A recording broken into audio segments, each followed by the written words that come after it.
Listen to him. He knows everything. In Italy, grown-up children staying with their parents is the norm, partly because the country is poor, but often because they value the family. They sit down as one at dinner to eat the food like a mama used to make, and everyone gets on famously. In this country, when children go back after university, or never leave the home to begin with, it's like World War III around the mantelpiece. Complaints of bone-idle drunkenness, not helping around the house, swearing, threatening behaviour, and that's just the parents. They should kick 'em out of the family nest, these boomerang kids. Tough love, it's called. Tell 'em to get on their bike, or wave down a bus, but only in the prescribed manner. A man in Cornwall routinely saw the hourly bus sail past as he waved frantically for it to stop, and, in response to his official complaint, he was told, officially, that the driver hadn't stopped because his waving did not resemble the regulation hand gestures. I am not making that up.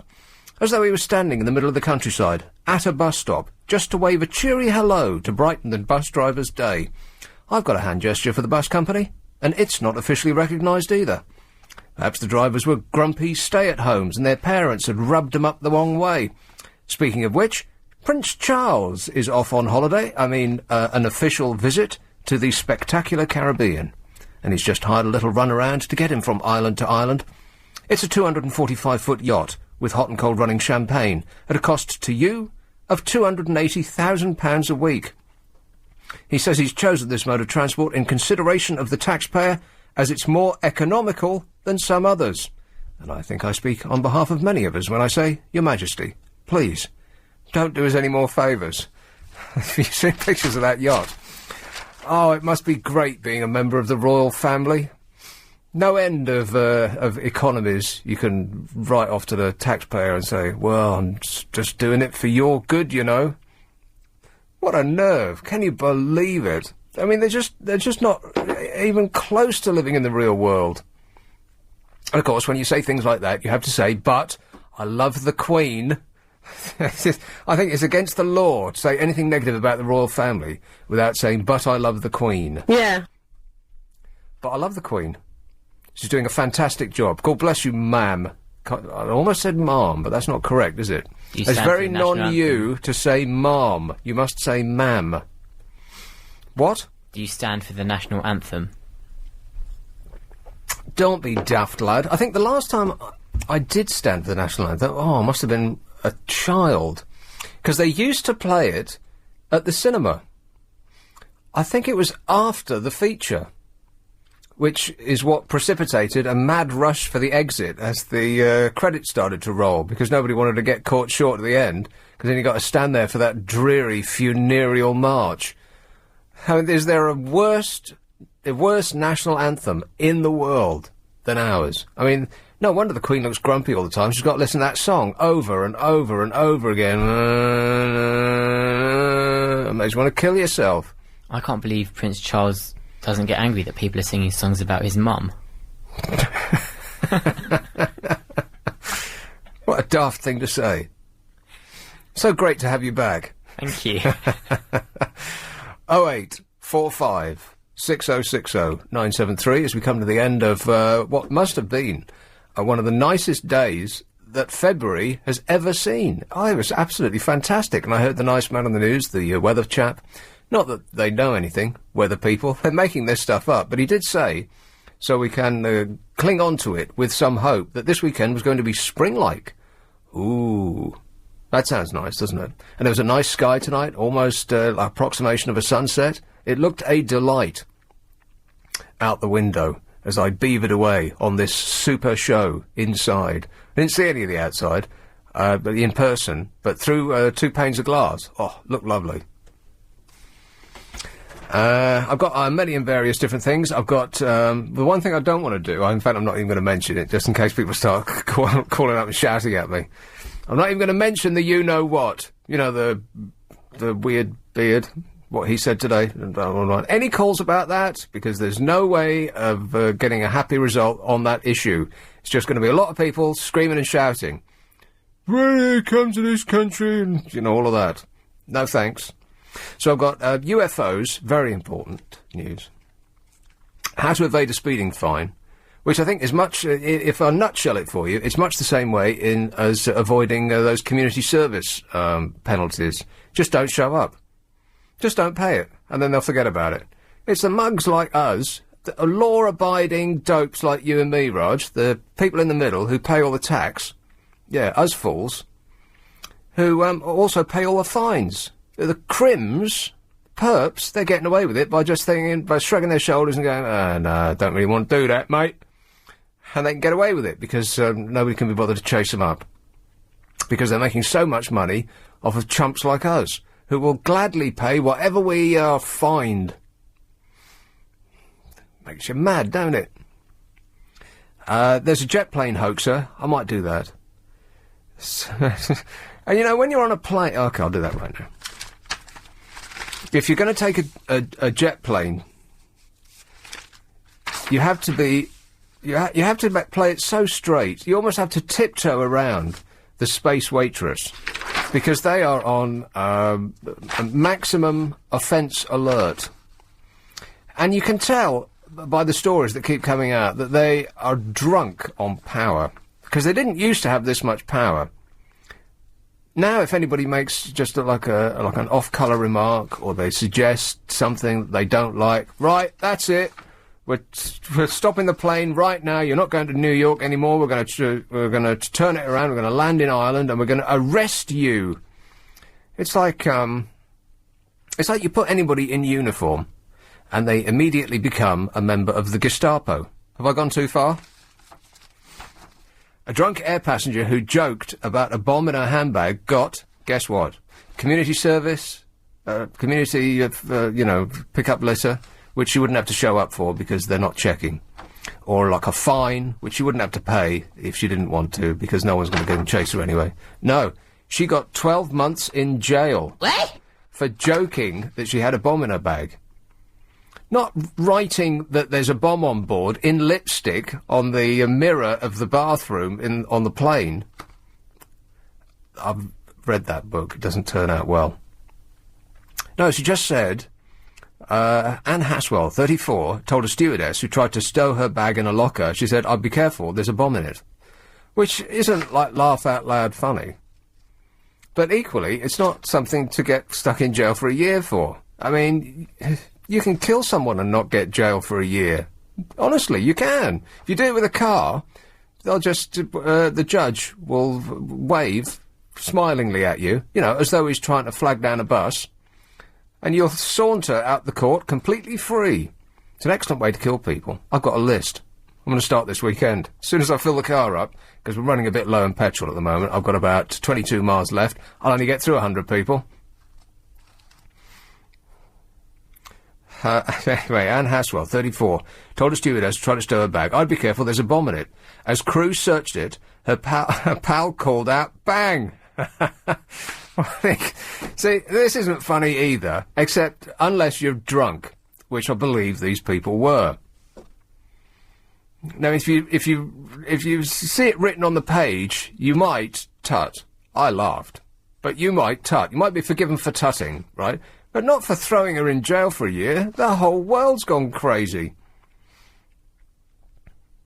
The jet from Crete was held at East Midlands Airport until given the all-clear. Hassel of Sutton-in-Ashfield in Notts admitted interference with the performance of crew at Leicester Crown Court.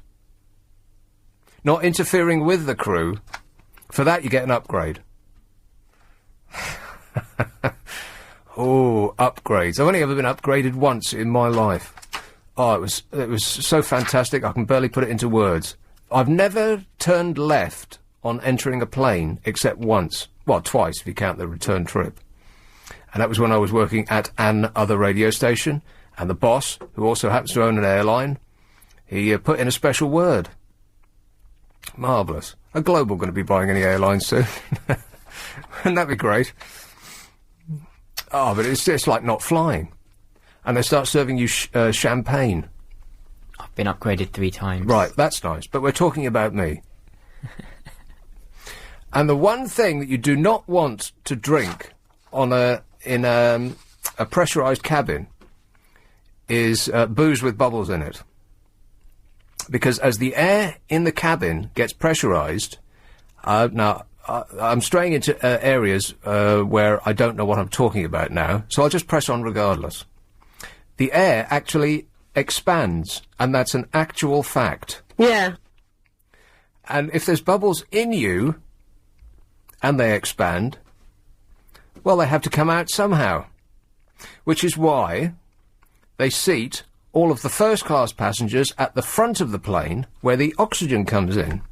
And the oxygen, the nice fresh air from the outside, gets blown over the first-class passengers, and then all of that air that's been breathed out with all of the extra, that's been added to it, then gets blown over the sweaty, shining faces of everybody in the back of the plane.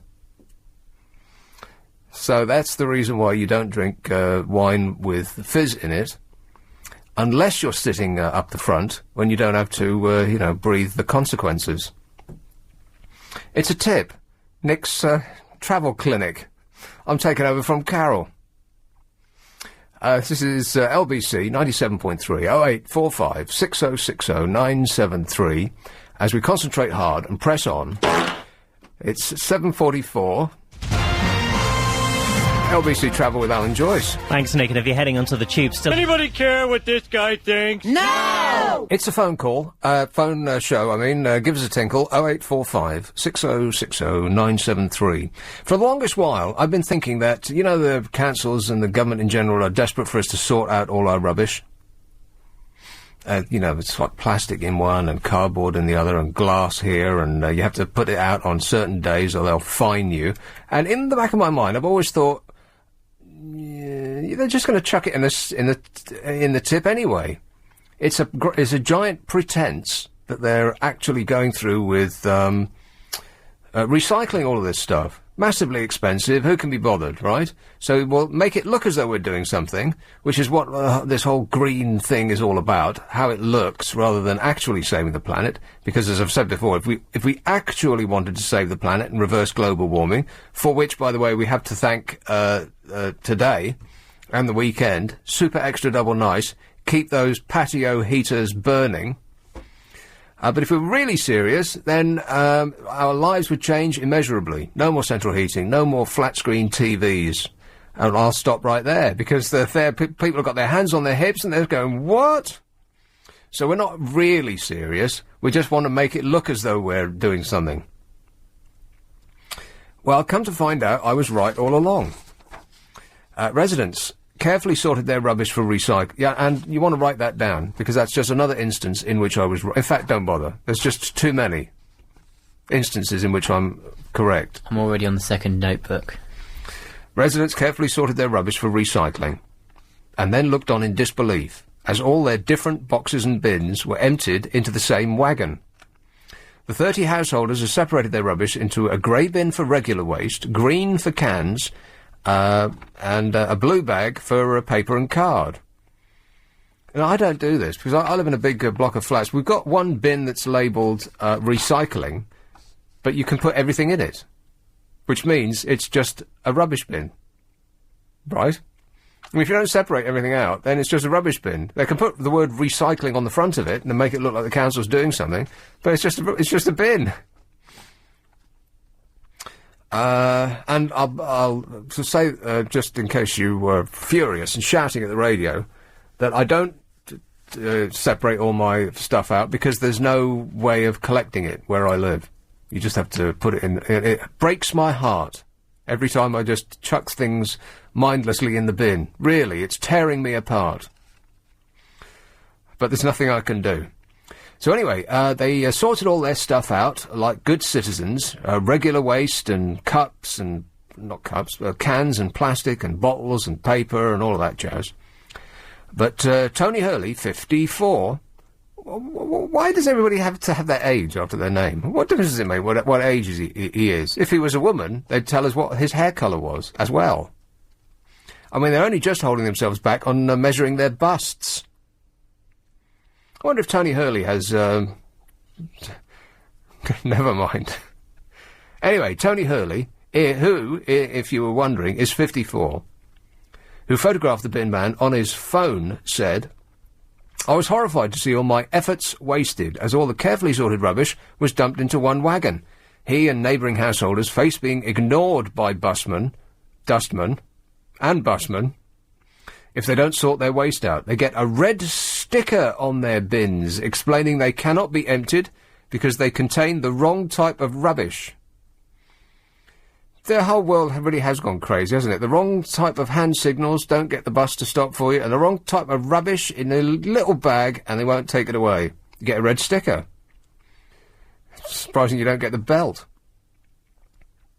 Yesterday, Rochdale Council, which encourages residents to recycle, reduce, reuse on its website, apologised.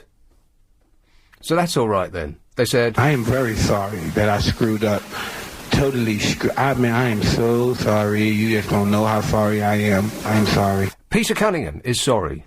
Head of Environmental Management, he said, whilst this is not the accepted practice of the council, which takes recycling very seriously, he probably doesn't talk like this. This has come from Rochdale, but that's the voice I'm going to give him. He says it is recognised that an on-site decision was made which was felt would be more beneficial for the small amount of residents involved. This is insane. They're just making this stuff up. So it'd be beneficial if you tell the residents, and under threat of fine, to separate all their rubbish into individual little pochettes, and then just chuck it all in the back as convenience to them. Can you explain that to me, Raj, in 12 words or less? I'll take that as a no. The whole world's gone crazy. Yes. As council tax bills soar, local authorities earn thousands of pounds each year by fining homeowners for leaving rubbish in the wrong place or at the wrong time. Is there a single aspect of our lives which does not come with a fine attached? No. I mean, I saw your little eyes raised to the roof there. You're thinking, you were really giving it some thought, thinking... So I'll just stop you there, because you might wear yourself out. It's very early in the show. His little face was screwed up with concentration. Holly Dutton, 26, in case you were wondering, of Bolton, was ordered to pay £360 last November for leaving her wheelie bin outside her gate after collection. Criminal behaviour. Town hall bosses there insist that all households return their wheelie bins to their backyards to deter arsonists. So, is that really a problem in Bolton? People setting fire to bins?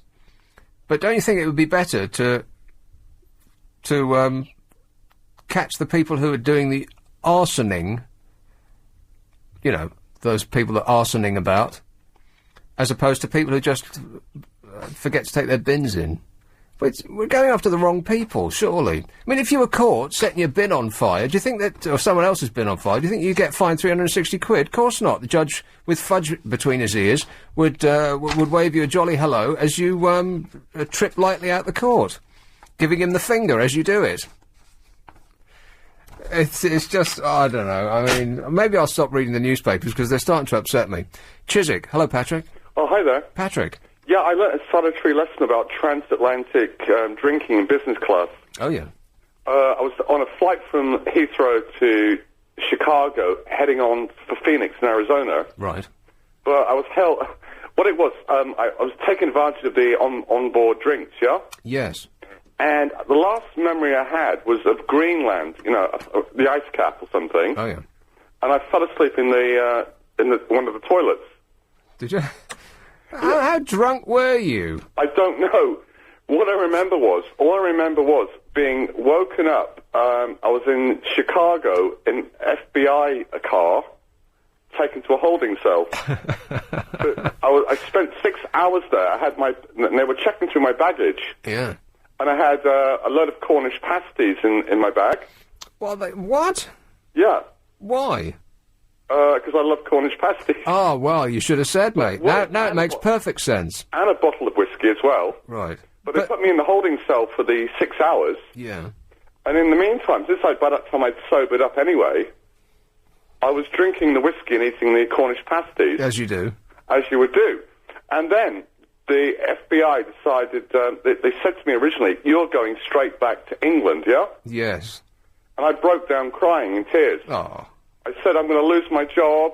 Typical British wuss, they were thinking, yes. And they looked at me as if I've lost my mind, yeah? Mm-hmm. What they did was they had a rethink, and they re-ticketed me. They read what? Ticketed, in other words, to go on to Phoenix. Oh, right, they re-ticketed you, yeah. Yeah, because I lost my flight, by being delayed in the... Yeah, oh, poor baby. Mm-hmm. So, in other words, it ended happily. Yes. But I would advise anybody thinking about having a 7-hour drinking session across the Atlantic, don't do it. Right. Because also it could end even worse than that. You can end up in a jail. I mean, big time. Well, I would have thought that they would have thrown a book at you for bringing in... Cornish pasties. Well, yeah, cow products. Yeah, but technically that was illegal, by the way. Yes, that's right. But they weren't... in the end, right, they just sort of took pity on me.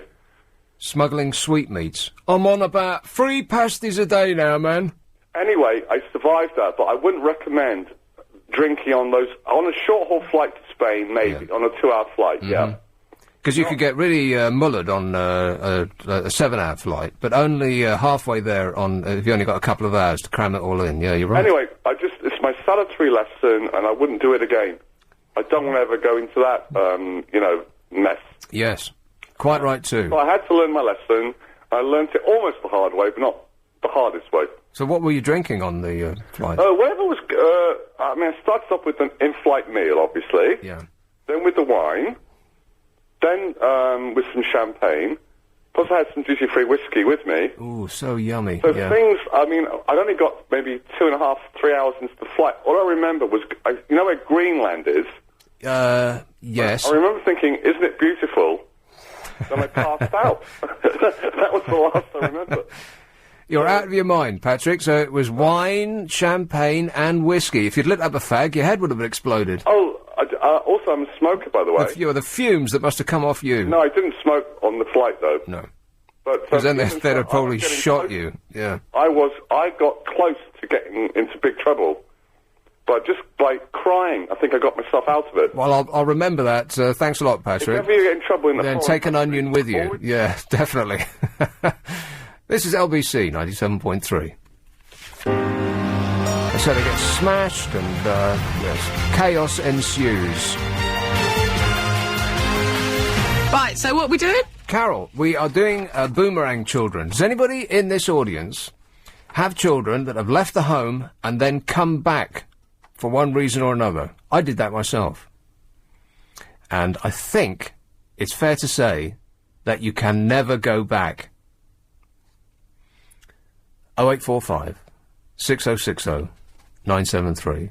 A generation of boomerang children who stay at home into adulthood is straining family life to breaking point, according to research by a parents' charity. A parents' charity? Some are students who return to the nest after university, saddled with debt and a giant pile of dirty washing.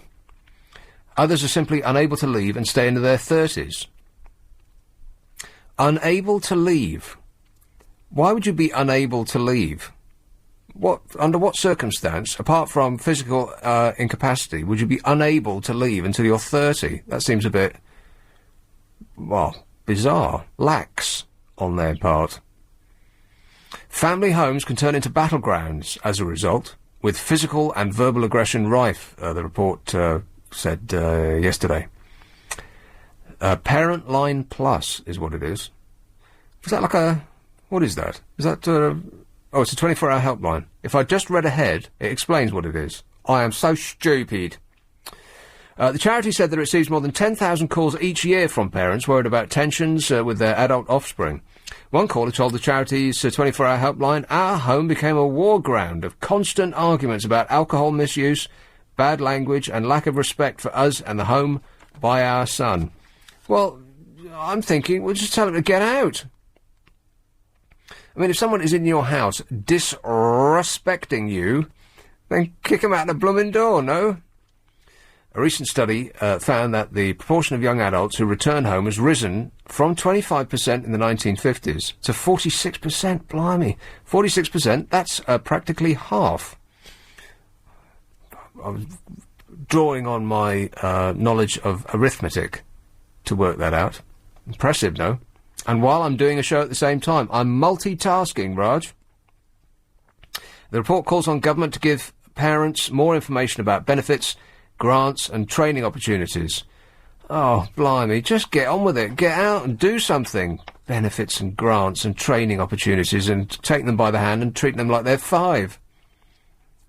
We urge other agencies to consider how to inform and support parents, particularly those who are caring for vulnerable young adults or where conflict is threatening to destroy family life. Yeah, you could support them by giving them hobnailed boots with which to kick their bottoms out the front door. Am I being unkind? Oh, the smile has dropped from your face, Raj. You disagree with me. I can't believe it. Here's a caller in Finchley. Andrea. Hi. Hey, Andrea. Hi, good evening. I have an issue at the moment with social services. Now, I'm not involved directly, right? I was helping a lady, and basically the social worker couldn't find the child, the school that the child was at. He said, could you assist me? I said, yes. So I took him to the school, and on my way back, I tripped in the pavement, and I fell. And when I got up, my shoes came out of my feet. You know, the slip-on shoes came out of my feet. And later on, I find, to my horror of horrors, he's gone to the 18-year-old niece of this child and said, the lady has a daytime drink problem. Right? Now, you know, you're laughing, yeah? Because even my son, my daughter, in fact, so many people are laughing because, you know, truthfully, you might think, oh, well, maybe she's OTT. But even when I was at home, right, at New Year, even though I'm Scottish, as you will hear, I would come with a china saucer and a cup, and my dad would laugh, Happy New Year, with a cup of tea. Right, now, they've offered me £200 compensation. For what? For the false allegation. Oh, right. And then I said, no, I'm not accepting that. Oh, go on, Andrea, force yourself. No, and then they offered me another one of 500. Ooh. Because, no, it's my character. Yeah. And in actual fact, it's recorded down, and that is what's getting to me. Recorded where? It's in the social services books that I should not be left with the lady's child unsupervised because I have a drink problem. Drinking problem, yeah. No, I have no drink problem. And that is what's making me very cross. And I just thought I would raise this point with you. Well, how much would you settle for? Pardon? Well, my character is more than £500. 1,000? Yes. 1,000? 1,000. Your character's worth £1,000? Well, my character is priceless. Oh, right. Well, can we settle on 1,000? Yeah. Okay. It's a deal. It's a deal. I'll pop a cheque in the post. You'll put the you're being funny to me now. Oh, a little bit, yeah. So, no. To me, he has gone OTT by spreading idle gossip. Yeah. And I don't like it. Right. I don't like this at all. I'm even on the bus, and some of the youth group from my church, they're saying, no, I didn't drink either, but I may have drank in 1913. Now, this is not acceptable. You lost me there. But, so you're gonna hang out for £1,000? I'll hang out for as much as I can get. Right. And if they take the offer off the table, and they say, well, you didn't accept 500, so now you're gonna have to take us to court. Well, good. I'll go. Oh. I'll walk into the courtroom myself. Because I ain't afraid. When you are, as I said, I had a meeting with head of social services. When you are not guilty, you can look anyone in the eye. When you are guilty, you can't. Unless you're a liar. Unless you have to be a very convincing liar, a very good liar, right? No, the eyes of the temple of the body, and for me, I don't work that way. The eyes are the temple of the body? The eyes of the temple, yeah. If you look at the eyes, you can tell somebody that's shady. Right. Like a window, you mean? Yeah. Yeah. Yeah. Okay, Andrea, well, I hope it all comes out well. And I just hope maybe somebody listening... Yeah, probably not. In, probably not. That's why I put it on the radio. Right. Okay, well, we'll find out. Thank you, bye. Cheers, my dear. Best of luck. 0845 6060 973. You can have my character for £8.50. No deal. You are so nasty. People think you're nice, but you're actually a really, really nasty, evil character. Do you mind if I say that? Not at all. East Barnet. Hello, Jack. Hello, mate. Jack. I just thought you were talking about waste, and I run a shop, and we got about 20 fluorescent lamps in our shop. Yeah. Now, when we have to buy them, we have to go to our wholesalers, so we can drive to our wholesalers and pick up these fluorescent lamps. Right. But when they go pop, we can't put them in any waste bin or anything, you see. But our wholesalers will take them off of us. Right. And we'll dispose of them. But the problem is then, because they now don't longer work, I can't drive them to our wholesalers because I need a hazardous waste operator's license. Are you making that up? No, it's just the truth. Because they're hazardous waste. Now, hang on a minute. So, if they're working, which and these things don't explode, do they? They just stop working, and the glass tube remains secure. Okay. Yeah. So, if they're working or in working order, they're not waste. They're not waste, and you can carry them in your van. If they don't work anymore, and they'd be in this exactly the same sort of format, then you have to go and get a license to carry them. Yeah. Well, that makes perfect sense to me. Is that true? And another thing, you know, all the energy-saving bulbs, they're fluorescent. Now, they're encouraging everyone to put them in their houses. Yeah. But where'd you get rid of them? Because exactly the same thing happens. Right, so you can't take them back, even if you wanted to be a concerned citizen and take them back to the shop that you bought them, you couldn't do that because you would be carrying hazardous waste. You got it. Right. Good game, isn't it? Well, they can try and persuade me till they're blue in the face to adopt those bulbs, and I just won't do it. I'd rather sit in the dark. I'll go back to candles. Well, you imagine if you've got to take them to your dump, which is probably 5 or 6 miles away from you. So even if you are doing it, breaking the law, taking them there, the greenhouse effect you're having with your car, taking 1 bulb to a dump or 2 bulbs to a dump is ridiculous, isn't it? Well, Jack, no one's going to do that. They're just going to stick them in the bin. It's a good game, isn't it? Yeah. All right, thanks a lot, mate. See you later, mate. Bye. This is why I shred everything. Everything with my name on it, I shred. Because people will undoubtedly be going through my rubbish to see what I've thrown out. And if they find out that I'm disposing of nuclear waste, then they'll be able to find out who'd done it by my address on my bills. So shred everything. That's my best advice to you, Raj. To cover up your shady illegal activities. All right. 0845 6060 973. It's 8:14. LBC Travel with Will Gowing. Thanks a lot, Nick. Well, tonight... It's a good idea to get someone else's opinion. She's right. Barnet. Brian. Hello there, Nick. Evening. Hey, Brian. Hey, Brian. Yeah, make sure you get a cross-cut shredder, otherwise they still can put it back. Yeah, that's right. The subject of young people being either unwilling or unable to leave home or have to return. Yeah. I think you made a very good point there about the student loan situation, because, you know, the government's made it more and more onerous for people to actually engage in further education. Not everyone's made of money, and parents pay them all the way through. They're obviously at the end of that period of education. They're quite often in an absolutely outrageous amount of debt compared to their time on Earth. No, but correct me if I'm wrong here. But isn't it that they only pay back the debt when they start to earn over a certain amount of money? Yes, indeed it is. There is a threshold of repayment. But the threshold, as far as maybe someone's going to phone in and correct me here, but I believe the threshold is purely fiscal. It's not actually timelined. So if they, as soon as they breach that threshold, they have to begin repaying. And I noticed that although they say you don't pay until you start earning, as far as I understand, there is no incremental repayment. You know, it's an either or. It's like death duties, isn't it? You know, it's that you're either paying it or you're not. Right. Well, what level of... Oh, God, terrible echo. Have you got the radio up? Not at all. Oh, right. It's It's just automatically switched off. It's a weird phone, all right. Well, what level of payment... say that somebody comes out with, I don't know, what's an average debt? Like 10 grand, something like that? No, 30 grand now. How much? 30 grand. 30? Yep, that's what I believe. I think it's absolutely crazy.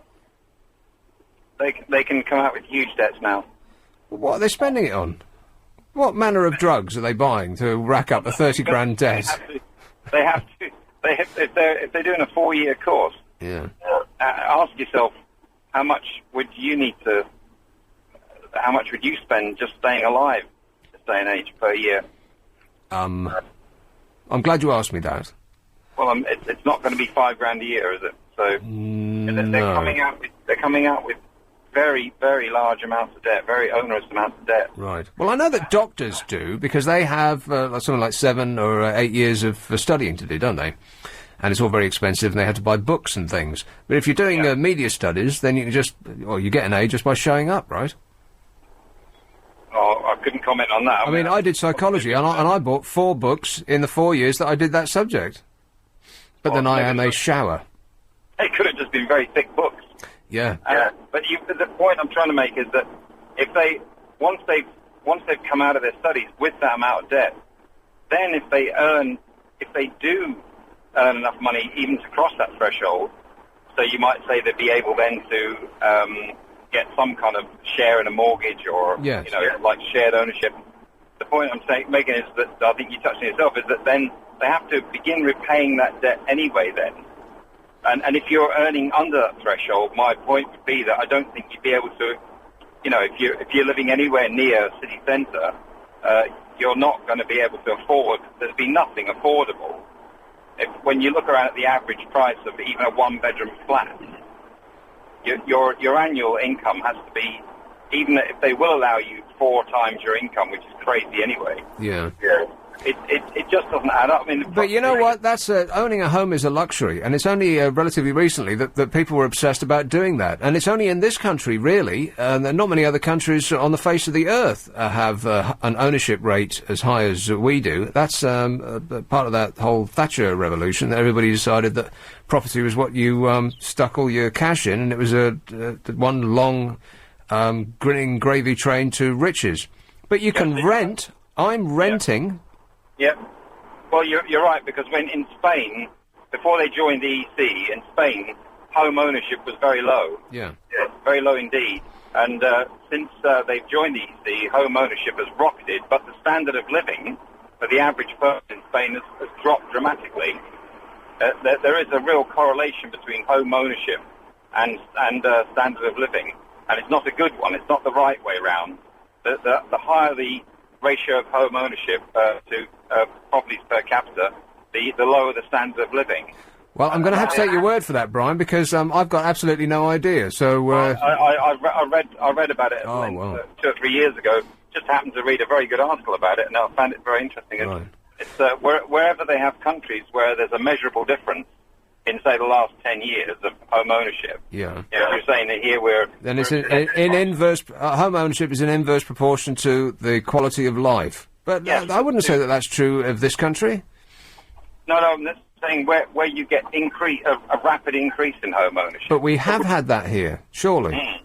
Yes, and also you've got an awful lot of repossessions going on right now. Yes. OK, well, there's a lot to think about there. Thanks very much, Brian.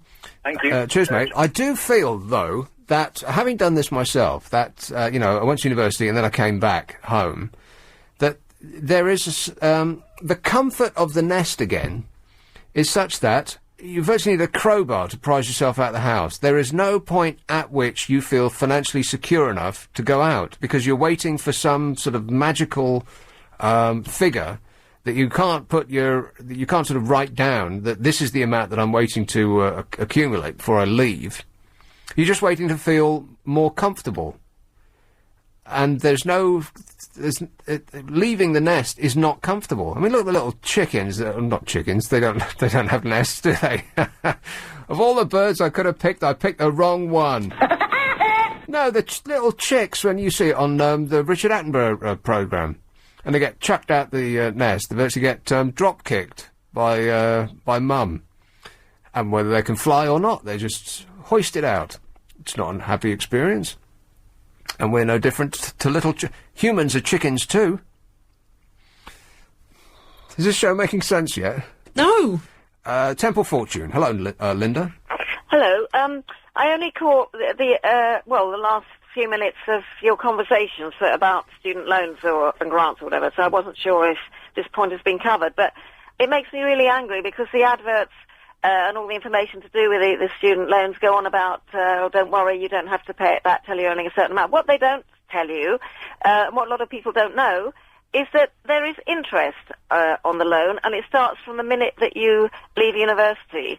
And I don't know what it is, but it's not low. It's reasonably quite high, actually, and it obviously accumulates, and I think that's absolutely scandalous. I think the whole thing is scandalous anyway. Well, I didn't realise that there is. There is interest, and I think it's scandalous anyway that kids start their life with, well, how much is it a year to keep yourself?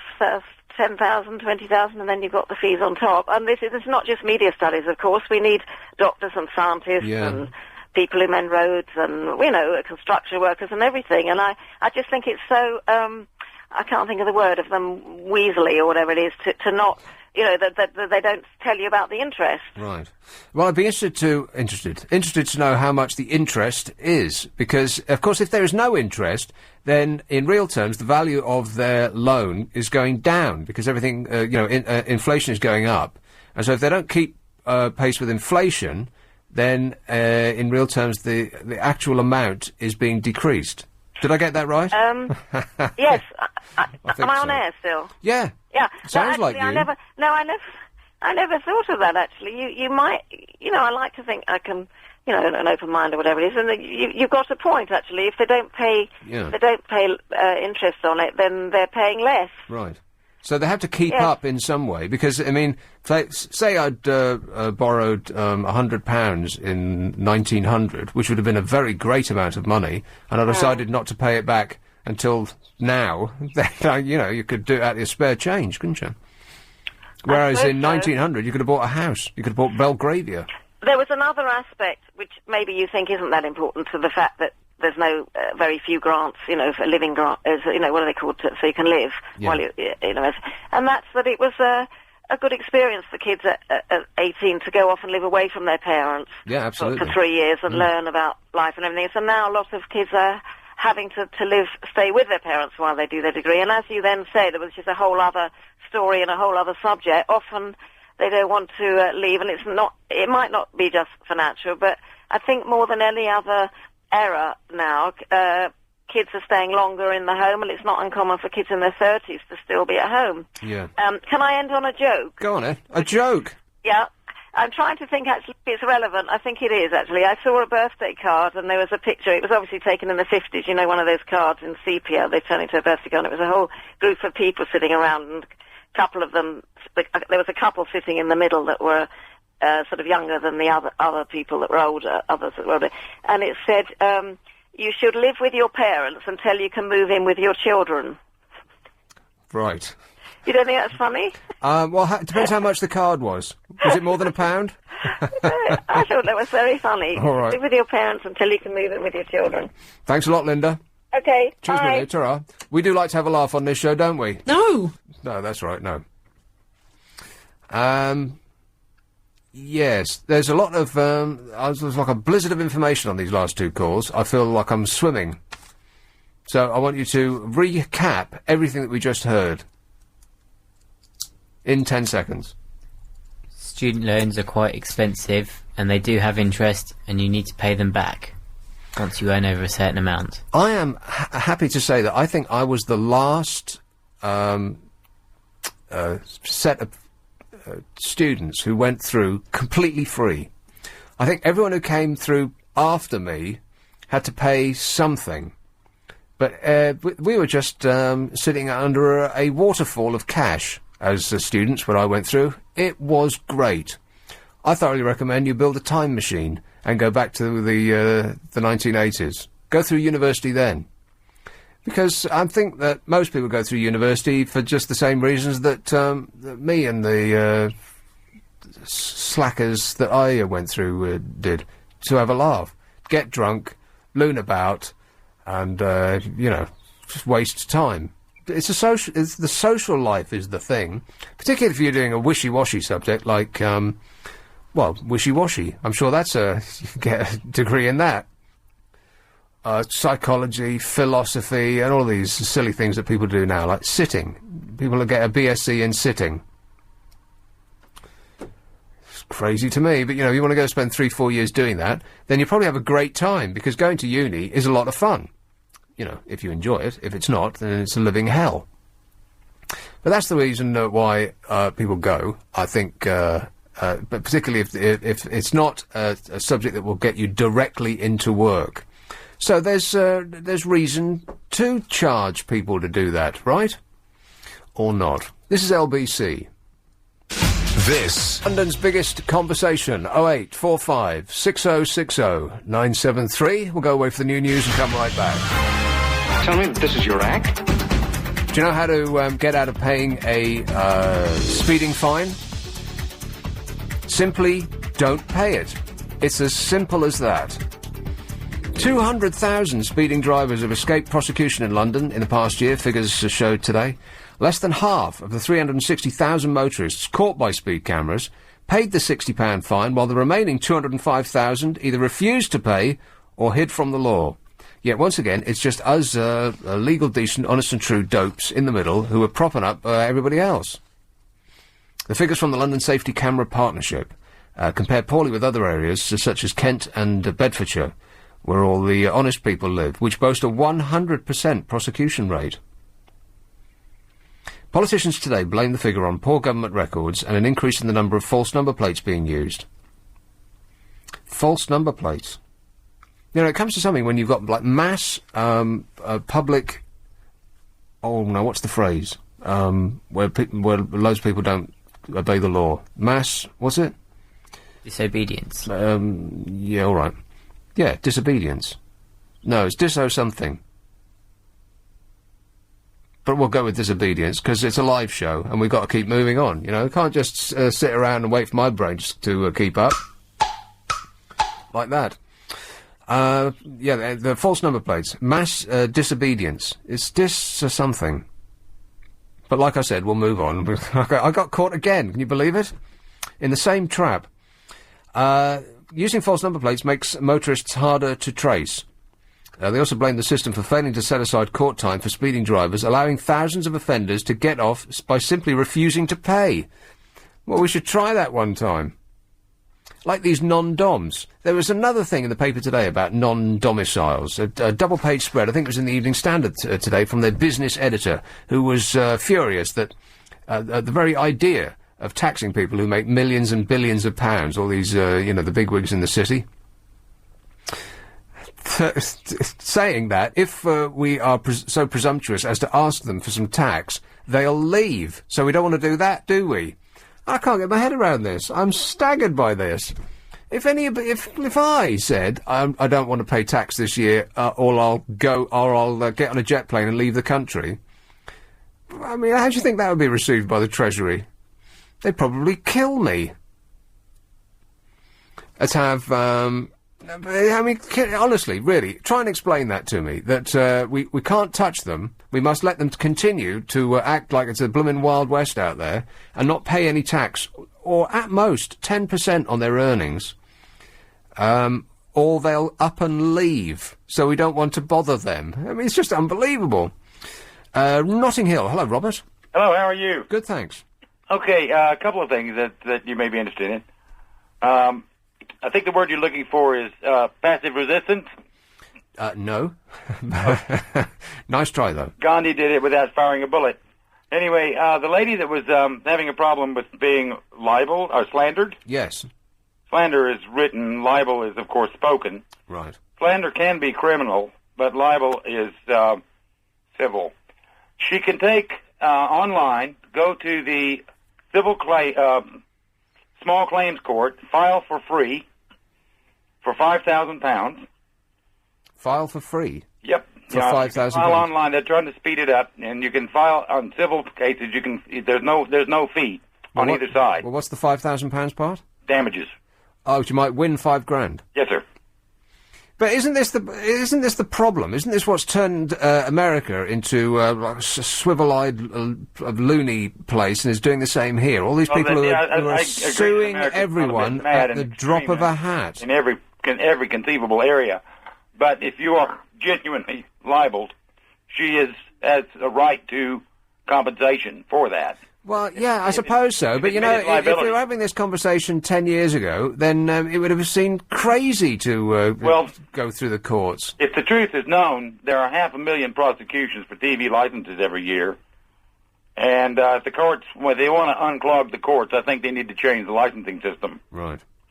But that's another story. It is. But we get around to the notion that America is rather extreme. There are people who believe there's not going to be an election this year.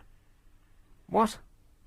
There are people that believe there will not be no election. Well, what's going to happen Well, if it looks like McCain is going to lose, if they declare martial law, the election can be suspended. Yeah, that'll happen. Martial law, right. Well, let me put it this way. There's an interesting little thing that came up on the internet today. Are you being kidnapped? No, I'm not. Oh, it sounded like you were being dragged from the phone. No, I just turned away to look at my computer. Is that a little better? That's much better, yeah. Okay. Stop looking at those, whatever website you're looking at. Stop doing it. All that conspiracy theory stuff is not going to do you any good, Robert. Here we go. You're going to like this. This is in the news. There's a new outfit in America called Infragard, INFRAGARD, whereby people are invited to join, business people and civic leaders are invited to join a club that is set up by the FBI that deputizes them. And in the event of martial law, this is from the Progressive magazine. I can read you the web address if you want. No, it's all right. Exclusive. The FBI deputizes businesses. For what reason? Well, there are 23,000 representatives of private industry that are working quietly with the FBI and the Department of Homeland Security that gives them the right to shoot to kill with no questions asked. Oh, great. Where can I sign up? I'll give you the web address if you want. Anyway, I just ran across it today, and I'm thinking about this business. They give you the right to shoot to kill who? If there is civil unrest and martial law, these people are deputized, and they have authority, permission, quote, to shoot to kill in the event of martial law. Right. But residents of Texas have that right anyway, right? Well, Texas is actually an occupied sovereign nation, like Hawaii and like Iraq and Afghanistan, which has been going on in Hawaii's case for 100 years, over 100 years, in Texas for 150. But that's another story. So there are people who are betting that there's not going to be an election this year. Greg Sam's bet with Paddy Power, with, you ready for this, 1,000-to-1 odds that there will be against the 1,000-to-1 odds. He put up 1,000. Right. Well, it's worth a fiver, eh? Yeah. All right. Well, thanks for the news from the dark side. I've got a bet that George Bush is going to stay on next year, because if martial law comes in, they are not going to let go. Well, I hope it's an amount of money that you're prepared to lose. Cheers, mate. 0845 6060 973. Well, there's no end of conspiracy theories. I like the one spare change, loose change, spare loose change. Something like that. It's a video about 9/11. It's been seen by millions and millions of people. It's probably still on YouTube. And they go through this this whole thing about how 9/11 was all George Bush's doing. He personally ordered the planes to go into the thing there. And they sort of break it all down, and it looks completely believable. Each and every individual suggestion that they come up with, sort of backed up by photographic evidence and eyewitnesses and so on, and you look through it and you think, wow, yeah, they've really got a point. And then after a while, you come to your senses and you think these people are crazy. Here is Clapham, Zena. Hi. Hey, Zena. How are you? Good, thanks. I'm just clarifying a call that happened a few callers back. Someone was talking about student loan payments. Yeah. So I'm just leaving the restaurant. Okay, basically I just want to clarify a few things. One, you don't pay back any amount. It's about the maximum you can pay back in any 1 month is £65. You have to be earning over 36 grand to pay that amount back. Hang on, whoa. So when you earn 36,000 a year... You don't care about £65 a month. Well, where are you getting that information? Because I graduated 2 years ago. Right. And the most they do screw you over is when you get a bonus. So I went straight into investment banking, got a bonus, got a golden handshake, and my debt was my first student loan debt was about 13, 14. In total, it came to about 30 grand once you took in everything else. But your golden handshake came in, that was 15 grand, came in, put that right off. And then any bonuses you get from your company as well, depending on what industry, if you do a proper degree, that is. They take a percentage of that as well. That's where it screws you over. But again, if you're getting an 8 grand bonus at Christmas, and they take 2 grand, so what?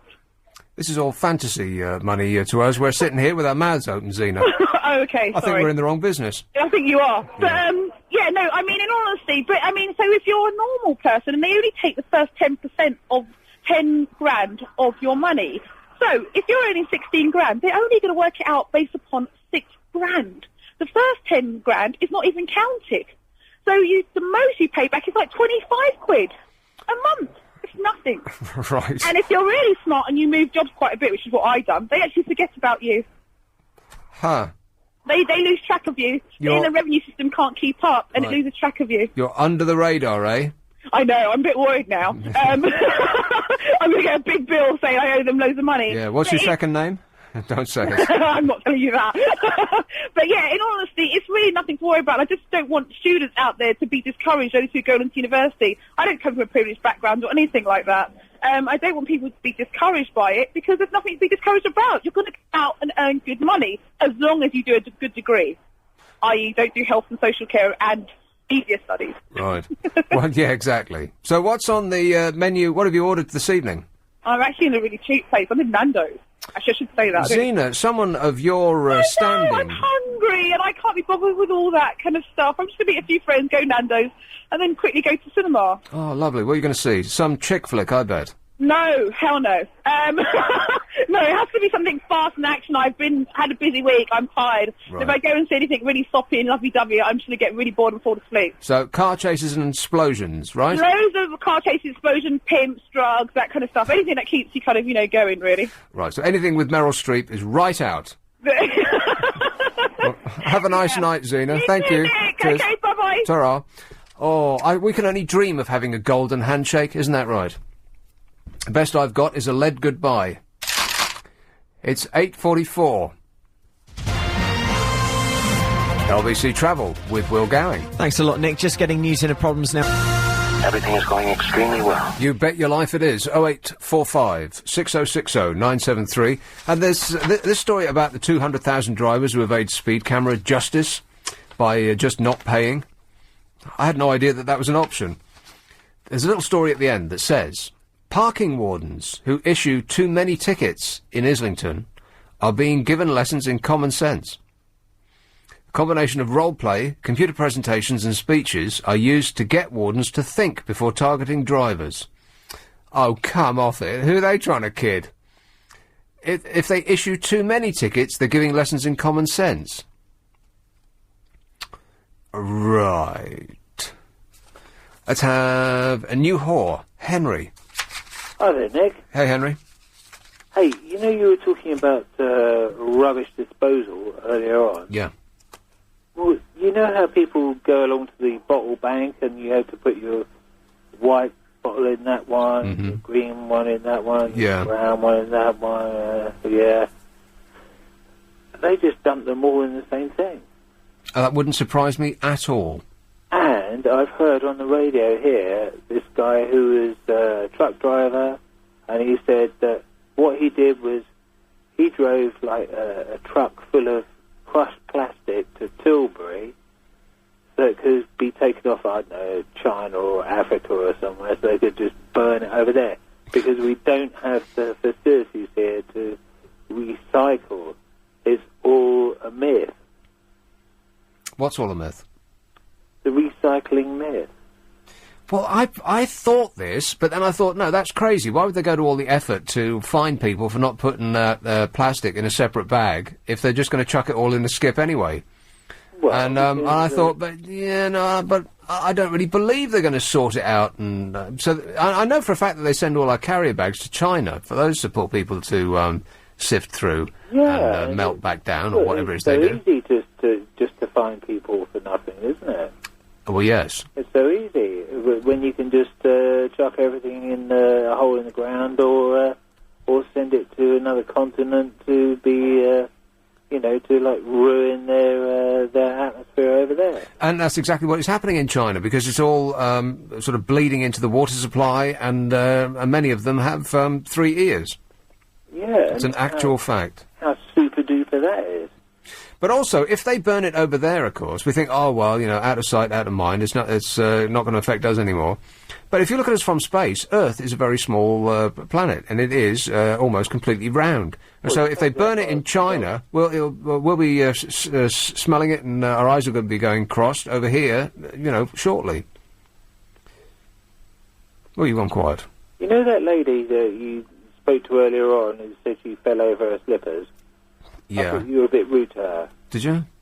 Yeah. Rude? I'm sticking up for her. All right, good for you, mate. That's all right. Thanks, mate. I was rude? I don't think I was rude, was I? Rude in what way? Oh, you mean I was, I was sticking up for the general public because she wanted compensation.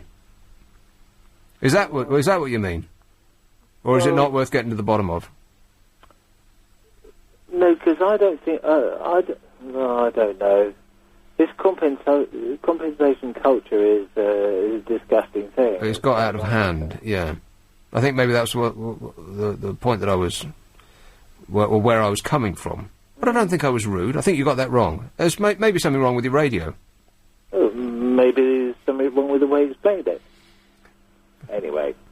All right, cheers, mate. Ta-ta. Lovely to talk to you. Was it?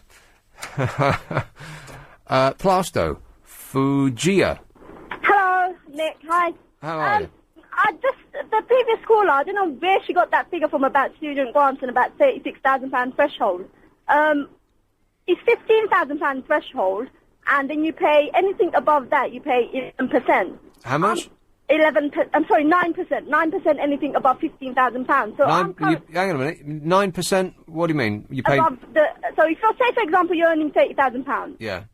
Right. Then the threshold is £15,000. So you then pay 9% on top of that, the additional £15,000. Oh, so 9% loan payback is... Yeah. Okay, I'm with you, right. Yeah, so currently I'm paying about £100 a month, and I'm on about £30,000.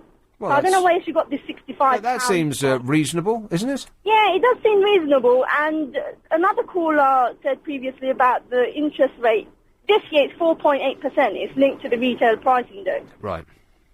So I just thought I should clear that up for the listeners out there, because I didn't know what these other callers were talking about. All right. Good job, Fugia. Did I get that right? Fugia. Forgia. Forgia, right. Yeah, but that's all right. But thank you very much. Thank you. Ta-ta. Okay, bye-bye. 0845 6060 973. We're talking about boomerang children who are going back into the home because apparently they can't afford to leave. But all of these people who have called in and told us about this, even ones that are claiming poverty, aren't actually poor at all. They could perfectly reasonably go out and rent somewhere. I mean, you might have trouble getting on the housing ladder, but forget about that. Nobody in Germany is bothered about that. They seem to be doing all right. Just rent somewhere. I mean, you might feel as though your money's going down the drain, but it isn't really. You're buying a roof over your head in much the same way as you'd rent a video. It's true. It's exactly the same thing. What are you laughing at me for? Laughing at me when I'm trying to be serious. Sitting there stony-faced while I'm cracking jokes. Let's have London Colney. Mandy. Oh, blimey, I've done it again. Here we go. Mandy. Yeah, hi. Mandy. How are you? I'm all right. I've got a stonking cold. Oh, really? Stop whining. Sorry. How are you? I'm I've been nuts about getting a cold, because everyone around me has fallen down with one, and particularly I don't want to get the one that lasts for 5 weeks. Well, because I'll be going away soon, and if I get a cold and when I'm on holiday, I think I'll kill myself. When are you off? When? Yeah. Oh, a couple of weeks, something like that. Oh, where are you going? Somewhere nice? Oh, you sound so sick, Mandy. I am. You are really ramping it up just to get sympathy, aren't honestly. you? See? Oh. I promise I'm not. I've had this for 2 days now, and I don't want it anymore. Right. I'm on antibiotics, because I don't want it to go Oh, to come. my chest. What? You see, I now don't want it you're on not my helping. You're not helping. I don't want it on my chest. Your GP shouldn't have given you antibiotics. I asked him. Well, he should have said no. He said, I'll listen to your test. He looked down my throat. He said, it is a bit red, but your test is clear. I thought you were going to say something. I thought you were going to say something else, and I was going to suggest you call the police. No. He looked down your throat. Yes. Right. And he listened to my chest. He said, it's very clear, which is odd, because I smoke. But I've been poorly for 2 days. Poorly. Yeah, poorly ill. I went out today because it's a beautiful day. Yeah, it was. I thought it might clear my nose, but it didn't. No, I wouldn't think so, no. Everyone becomes like 5 when they got an illness, don't they? I'm sicky wick, like that. No, I just don't get colds, and that's why I'm shocked that I've got one. Right. Is it going around? Where have I got it from? I don't know. Yeah. Were you French kissing people you don't know lately? No. Licking someone's hand on the tube? No. I'm out. I don't do the tube. I don't go the tube. You don't do Only the in my tube? car. Oh, yeah. Well, I'm when I'm on the tube now, and even just walking around this place, I don't touch handles. I wear gloves the whole time. Do you? Well, you are out of your mind. No, I pull my sleeve down to open handles, because I'm going on holiday in 2 weeks. I'm telling you what, if I get a cold that lasts for 5 weeks, then gone. I will sue someone. You, Raj. I bought this stuff in the chemist. I don't know what it's called, so I can't tell you. But it was £5 a bottle. And you squirt it on your hands and just wash it all over your hands. Yeah. And it protects you from bacteria. for Probably 24 not. hours. Is it an alcohol type thing? Yeah. Yeah, they said that, because they brought those in at in hospitals, but I'm sure I read somewhere that soap and water is actually better. Well, apparently this one got all the best write-ups in all the newspapers. That's what the guy... It's a 5-star soap. Yeah. £5. It doesn't lather. You just wet it. It just wets your hands and you rub it into your nails, fingers, everywhere. Well, it's just alcohol, right? I don't care what it is, but it hasn't worked very well. Well, I think that's supposed to... it doesn't cure your cold. It might prevent you catching something. Well, I've got it. I think it was all bought out. The guy in the chemist told me he bought them in when the norovirus was around. Oh, yeah. But I think that's died a death. The norovirus. Yeah, all of these things that come and then everyone starts pulling their hair out and freaking out that we're all going to die, and then it doesn't come to much, and then we move on to the next thing. I'm sure the Daily Mail has got a list of things they're going to assail us with, various exciting different ways of dying. Yeah, but Nick, you're the one that always says we're going to get bird flu. Yeah, what happened to bird flu? Well, you kept telling us we're going to get it. You lied. Well, I was trying to do my bit to protect the population. Oh. Excuse me, that's really rude. I shouldn't do that. Well, I have to. If that's a little ladylike sniff, I think you can get away with that. It's when you... No, I could do a bigger one. Yeah, don't. No, I won't. I won't, I promise. But the thing is, when I sneeze about 8 times. Well, that would be funny. No, it wouldn't. Yeah, it would. That would be really funny. No. You don't want that. Well, not for me. When I sneeze... But seeing you sneeze... Yeah. That would be funny. But when I do sneeze, it clears my nose. Yeah. It's really weird. Mm-hmm. Clears your nose and spangles your brain. Like that. So how long are you away for? None of your business. Well, I'll know, won't I? Well, I suppose so, yeah. You'll have to tune in. Who's going to do your show? Carol? Carol. It might be Anthony Davis. Yeah, Anthony Davis. Oh, right. No, I seriously doubt that Carol would be doing my show, because she'll be, you know... Did you see She'll Liz be, Lemon she'll today? be at work. Booze. Did you see it today? No. It was weird. Well, yeah, that would have been my No, prediction. Listen. Some woman sent in a picture of an Italian presenter who's Carol's double, and it absolutely was. Does she have a skin like luggage too? No, don't be horrible. It was unbelievable. They could have been identical twins. Right. I didn't mean that, Carol. That was unnecessarily nasty. I know. Here, listen, I've got to go. Cheers, my dear. This is LBC 97.3. Well, the whole world's gone crazy. Yes, the old bag is right. 0845 6060 973. And on the news, the nice man said the same thing that I was talking about in the last hour. 200,000 people have avoided speeding fines just by not paying them. It's as simple as that. Similarly, it was reported just the other day, criminal gangs see the police as little more than a minor irritant. A senior police officer warned. His force is so short-staffed that officers had to dip in and out of investigations, meaning that gangs are always one step ahead, said Deputy Chief Constable Dave.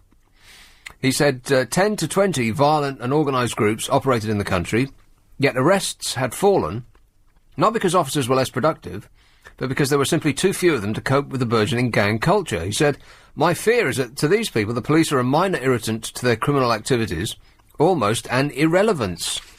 Isn't that incredible? It's like we've thrown up our hands and just given up. And it's on the same day that they were saying that we haven't got enough money for the police that we've already got, despite the fact that everyone is screaming at them to get more. So they're saying that, well, cut the numbers because we can't afford the ones that we already have. I mean, when was the last time you saw a policeman wandering about? I mean, not wandering, but, you know, patrolling his manor. Never. You never see that. There's just there aren't any. Whizzing about in cars, going about on horses, leaving giant piles behind them. You get fined 100... Well, of course you never would, but you technically you'd get fined 100 quid if your dog did doo-doo right on the pavement there. But your horse, I mean, you'd need a snowplough to get through it. It's so big. And they just gaily trot along and leave it behind them, steaming in the midday sun. What a beautiful image I'd paint, eh? Let's have Ashford. Hello, Steve. Hiya, Nick. Steve. I just wanted to talk about me having to go back to me mum and dad's at the ripe old age of 28 years old. Okay, go on. Yeah, well, I mean, I don't really see the problem with it. If your mum and dad my mum and dad were well happy for me to come home. They were, you know, it was a whole welcome home thing, and mum couldn't wait to, you know, clean me clothes and, you know, stick food on the table for me and everything else. Well, now, is that true, though? I mean, is there any part of you that thinks that might not be the entirety of the truth? Well, I suppose, I think with my dad, there was, possibly that it might not have been the greatest thing in the world, but I know with my mum, I don't think she wanted me to leave home in the first place. Right, well, I think that's just a mother thing, though, isn't it? They never want you to grow up, so... But they don't want you to leave home in the first place. So your mum maybe, but I think your dad would... I mean, dads want you to go out and, you know, make something of... well, they just want you out of the house. That might be they it want too, you out of the house because they want the space. Yes. The TV remote, don't they? They just want the dinner on the table for themselves. But they were fine with it. But I think, with my sort of financial position at the time and everything, there was no way on earth I was ever going to be able to get on the property ladder or even rent or anything like that at all. I was totally dependent on going back to my mum and dad. And how long have you been there? Well, now I'm not. I mean, this was about 4 years ago when this happened, and I was there for about 2.5 years. Right. That's a really long time. It was a fair old crack of the whip, I'll tell you that. But, and how did you feel about that? Because, I mean, once you leave, you're running under your own... you're leading your life under your own rules. But then you go back, and it doesn't matter how old you are, you're still That was part of the 5. problem. I was still the kid. I Yeah. was still the, little Steve. Even though I'm not, I'm 6'7" and weigh a hell of a lot, but I was still the baby. So I was kind of still treated in that respect as well, and I found that really, really difficult. That was probably the only thing that I really hated about it and wanted to get out. But on the flip side of that, I really didn't mind being there because it was just looked after all the time. Yeah, the constant pampering. Yeah, that's right. You revert back to being a teenager. Yeah. You revert back to, oh, Mum, what we got for dinner tonight and all that sort of thing. And you forget that you've actually got the ability to cook and you've got the ability to clean because you've been doing it for years anyway. But, you're quite happy to let your mum and dad, or your mum anyway, not dad, but you're quite happy to let your mum sort that out because it's there right on the office. Yeah, that's right. You revert back to teenage type. Yeah. Exactly. All right, well done for propelling yourself out of the nest eventually. It finally happened. All right. Good on you, Steve. Thanks, mate. Thanks a lot. Cheers. 0845 6060 973. You can never go back. It's never the same because you are always. It doesn't matter. You'll be 55 years old and you'll still be the child in your parents' eyes. Doesn't matter how you do. It's never good enough. That's rule number 1. Whatever you do, it's like such a disappointment. Always. Isn't that right, Raj? You must be a tremendous disappointment to your parents, and I mean that in a kind and loving way. That's so unbelievably horrible. But funny, though. I'm not laughing. Oh, go on, have a laugh. You've got to have a laugh, ain't you? If only I had the page up, I would be... My machine is hiccuping. Oh, lovely cup of tea. Are you upset with me now? No, not at all, because I know my parents love me still. Despite everything, yeah. Hampstead, hello, George. Hello. George. Very good programme this evening. Oh, what a super show, eh? I've been enjoying it. I think about never going back. I think we're all essentially going forward to a past that we've forgotten all about. What? I sense that to be the truth of it. The alien UFO side of things, I'd quite like to have a little chat to you about. Oh yeah, go on then. About that. Back in 1976, I went along to a parapsychology conference at the City University. 1976 was a very good year. It was an interesting year. And I met there a gentleman called Ted Owens, who claimed to be in communication with alien intelligences, and they gave him the power to control the weather, he thought, and he could... Where did you meet him? at the City University, a parapsychology conference. He'd come over to speak there. And he was amazing character, and you'll find him on the internet, Ted Owens, PK Man. He died... PK standing for? Psychokinesis. Right. I mean, he could predict sort of lightning to strike. Yeah, of course he could, yeah. No, truly. Sure, yeah. And last year, I had a bet. I stood to win €1 million. I bet €200 to win €1 million that UFOs were going to appear at least 3 of Al Gore's concerts that were happening that day. You know, it was 777. Is there anything that you believe in that could be described as normal?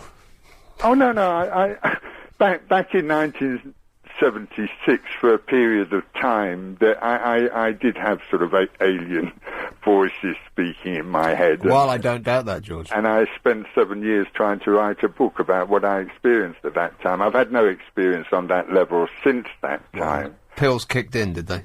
No, it's. I was taken on a trip, if you like. No drugs involved. Lasted almost a year, and wow, what good value for money. Well, it was a trip, and as I say, I spent 7 years trying to write a book about that trip, which I never completed. But I am a believer. I'm quite convinced that there are UFOs out there all the time. They just stay invisible. If they wish to make themselves visible, they make themselves visible. Yeah, they usually make themselves visible to some local yokel standing in the middle of the field, and then no, pilots probe him intimately. Pilots. I mean, there was this last survey that you were maybe quoting from. There's 3 pilots that witnessed UFO. Yeah. But then there was this story just recently of a pilot who demanded to speak to God and had to be manacled and wrestled to the ground. So, Yeah, pilots aren't infallible. But here's the story. The number of UFO sightings soared by 40% last year.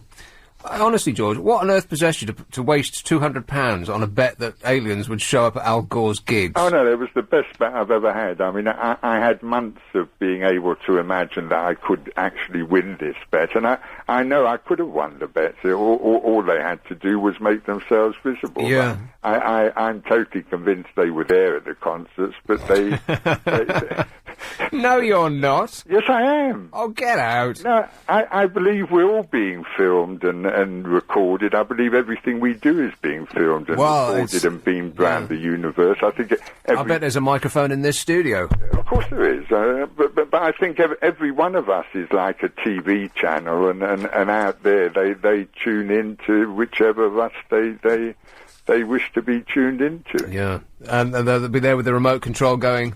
Boring. What is the matter with my machine? It's hiccuping all the time. It's all a cosmic chess game. Yeah. We're all pawns in a cosmic chess game. So, in other words, we're all pawn stars. It was interesting. Your American caller who'd had his bet on there not being an election in America this year, and I know that guy, and I know another American guy who I mean, the caller had it wrong. The odds were £1,000 at 25 to 1 that there won't be an election in America this year, and he's not a gambler. The guy that put on this bet, well, it's a sure thing, eh? I think there's every chance that he doesn't want to win his bet. He's scared of winning his bet, I think, but he's totally convinced there won't be an election. Well, we'll find out. America this year. George, I'm past a break, but you probably knew I was going to say that. I didn't, but check out, things are happening on Rainbow Revolution. Oh, yeah, okay. And unfortunately, we run out of time there. Oh, I hate when that happens. Just as he was about to impart all that good information. 9:16. LBC Travel with Will Gowing. Thanks a lot, Nick. Problems on the motorway. Tell me what this is all about. Let me tell you what's on after me. Jim Davis is on with a hot sex show. And then at 1 o'clock in the morning, Anthony Davis, to be followed at 5 by LBC Playback, the very best of London's LBC 97.3. I bet I'm not on that. You can shoehorn a bit of me on there if you grease both sides. James Max at 6 o'clock in the morning, to be followed by Steve Allen. Jenny Eclair is in at 11. Jenny Eclair is going to be talking to a woman who I went to university with.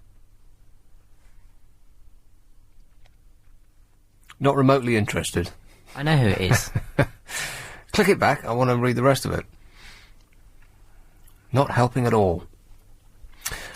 Big quiz at 2 o'clock with Gary King. The scores with John Cushing, who's a football. And then at 6 o'clock, Saturday Night Live with Christo. And then in conversation with Steve Allen, he's going to be talking to Joe Pasquale tomorrow. Does he always speak like that? I think so, yeah. Always? I've not spoken to him when he's not been on TV, so I couldn't tell you. Even, is it... Right. I don't know if I should pursue that. Okay, I'll just leave it as is. And Jim Davis is back tomorrow at 10 o'clock. And don't forget, Sunday, Carol. Yeah. At 11 o'clock in the morning. Let's have Heathrow. Hello, Bob. Oh, good evening. Bob. I enjoy listening to the show when I get the chance down this way. Oh, yes. And when I heard the bit about the people avoiding the speeding fines, unfortunately, I support them now, just due to my own experience. Yeah, go on then. Well, let's bring the background to it. I'm very keen on the cameras to some degree because we have problems speeding in my local area. And I joined the group who go out checking the speeds of the cars. Really? Yep. How'd you do that? You set up a camera and you have a bit of training, and as the cars come by, you just take a note of the speed that the camera registers as it goes by. Trained by who? Just warn them. Right. Who you get trained by? Oh, this is the council. Oh, right. Okay. This is the speed awareness, more or less.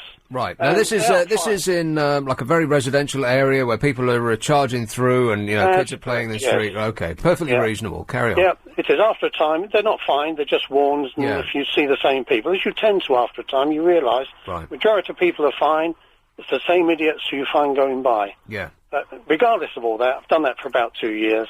Last May, I got a summons through the post to say that my car was observed doing 35 miles an hour on a speed camera. Yeah. And I couldn't recollect it. I'm 73, 74 now, and I couldn't recollect any camera flashing. And I asked them for a photograph. Yeah. And up came home to see, the car, if it really was my car, and if I was driving it, I'd have a photograph anyway. The camera came back with just a photograph, and you couldn't identify any driver. And now comes the sticky bit. Unfortunately, my brother had come over from Australia, and we'd been driving around at that time. And I didn't know it was him or me driving. To be honest, it's my car, obviously, but we'd been hopping around. And in the meantime, he'd gone back to Australia, moving house and what have you. So I wrote off to the usual. Oh, by the way, these forms that they send you with a summons, I didn't realise, but now you are guilty and you're proved innocent. You have to put down who is the driver. Or, if you don't put down who is the driver, you've got to find out who it was. You have a duty under the new law they brought in.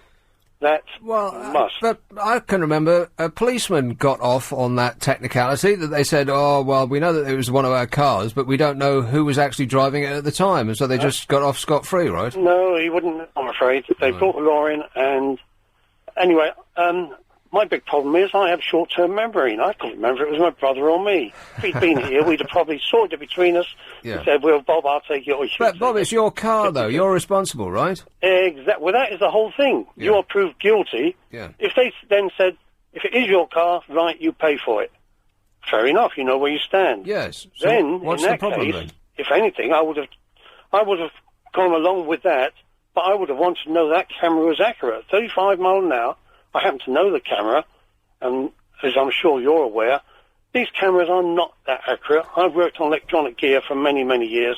Nothing is. You know what? You know what this is sounding like to me, and I bet quite a lot of people at home are thinking. Yeah. You're really blooming keen on finding other people, but when when the camera's pointing at you, then you whine or squeal like a stuck pig. No, that is entirely wrong. I've been quite happy to pay it up because it was only £50 or £80, whatever it would have been.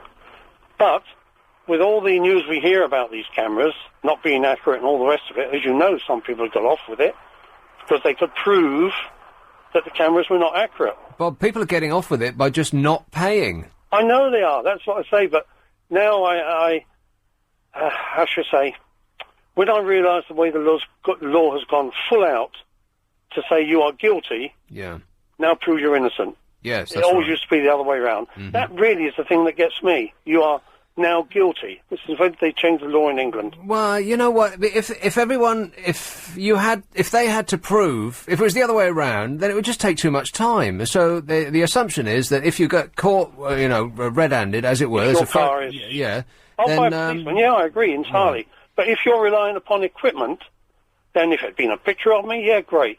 If the camera was proved to be accurate, great, yeah, you deserve what you get. But no, it doesn't work that way now. Right. So I go back to my previous thing when you were super keen on fining others, but when you get fined, it's like moaning. Oh no! There again, you've missed the point. I did say that nobody got fined when we saw them flash by.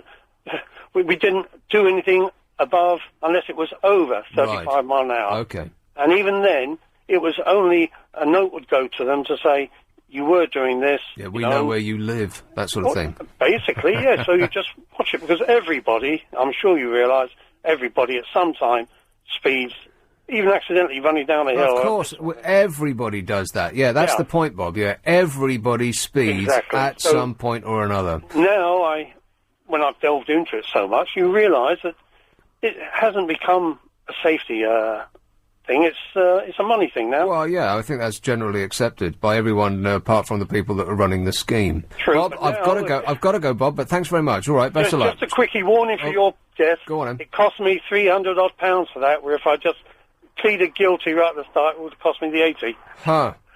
Well, now you know, eh? Cheers, mate. Ta-ra. Okay, cheers. Night. 0845 6060 973. There seems to be, I don't know if this is a change of heart, but I've seen more of those signs that, they're quite groovy little signs, really, and they are blank if you're not speeding, but if you're approaching them at faster than the prevailing speed limit, they will light up with a sign that says what the speed limit is and tell you to slow down. Now, they won't flash you, they won't fine you, there's nothing like that. It's just a warning. And I've found that they work in exactly the same way as a big yellow box does as a deterrent. It's just a nicer way of saying slow down. Be polite! Be polite.